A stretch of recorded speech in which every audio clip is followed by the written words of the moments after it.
I remember how difficult it was to edit my photos back when I started photography. I mean, to be honest, I still find it difficult to edit my photos and videos, but back then it was especially hard. A raw image in a raw processor is a lot like a blank canvas. You can take the image in so many different directions and you have so much power to be able to manipulate the photo however you want. But the problem is when you have that blank canvas staring back at you, it can be really difficult to even know where you want to take the image. But I remember back in the day when Lightroom updated to start using profiles, a system that was a lot like using LUTs in video editing. And being able to just apply a look to your image without even touching the sliders was so powerful. And I remember it immediately making a drastic improvement on my edits. And not because profiles are a one-click and you're done solution, but because it just provides a really good starting point. Then you're able to take that image, tweak it, and improve it before getting to your final result. But if you're anything like us and you do both photo and video, then you know that having profiles in Lightroom that are different than your LUTs in Premiere is just not going to cut it. We understand the struggle to find a way to get a cohesive look to both your photos and video, and that's why we made this LUT pack with LUTs for Premiere, profiles for Lightroom, and styles for Capture One. So let's show you what these LUTs are all about, and here we are inside of Premiere with 6 clips on the timeline. 3 are shot in HLG and 3 are shot in log. And I really built these LUTs to be used with adjustment layers in a type of layer system. So we have individual clips where you can adjust your white balance, exposure, things that vary clip to clip. We got our base layer, which applies a base edit, which brings the footage up to a consistent level of contrast and saturation. So I recommend you find a base edit that works for you depending on what kind of camera you shoot in and what kind of profile you use. And then of course we have our looks on the top layer. This just finishes off the image, gives it the right level of contrast, saturation, tweaks the colors, just all that kind of stuff, giving the final look to the footage. So here we can see with the top layer, I can go into the creative tab. We have Big Tuna right now, which is kind of like our general saturation look. We've got Dwigged, which gives it more of a farmy vibe look, really pushing those oranges and blues. We've got Flenderson, which is a high contrast look, a little bit of greens in the shadows, things like that. It's a little bit more moody. We've got Ping, which is our teal and orange look. So really pushing those blues towards teal, pushing those greens, and giving a lot of oranges to the skin tones. And of course we have a black and white called Monkey.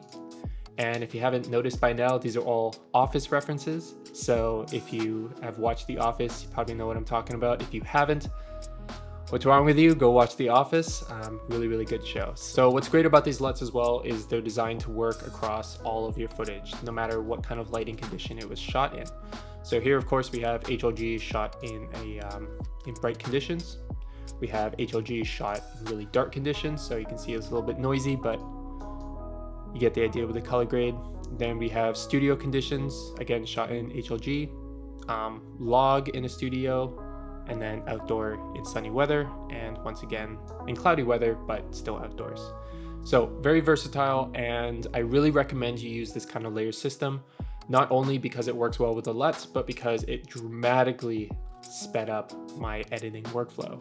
Being able to just apply base edits to a whole wide range of clips, apply a look to everything, and then be able to adjust just white balance and exposure and things like that for individual clips just lets me get through edits way faster. So I highly recommend it. But what about the images? Let's jump into Lightroom and I'll show you how the profile system works there too. All right, so here we are inside of Lightroom, and as you can see, we have 6 images that are very similar to the 6 clips I had inside of Premiere.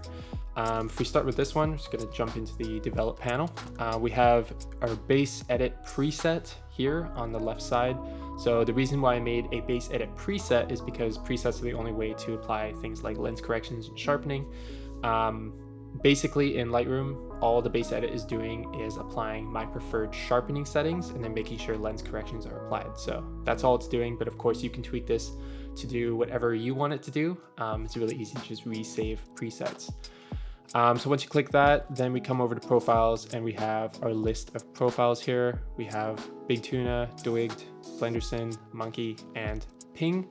Once again, they're developed to work with a wide range of lighting situations. So no matter what kind of images you have, you should be able to find a way to get these profiles to work. And if we just cycle through these images here, we have this one shot at nighttime in the studio set up with the food, outdoors in bright conditions, and of course on the swing.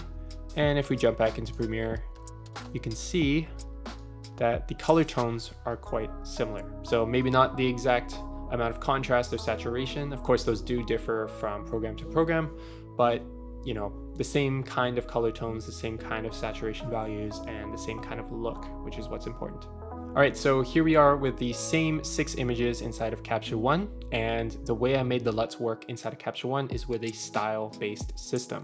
So here we are inside of styles, user styles, Scranton style pack, and we have the base edit along with our 5 LUTs.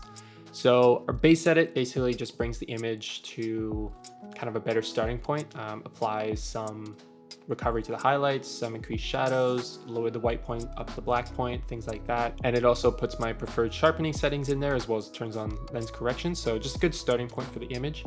And then Big Tuna, of course, is our general saturation LUT.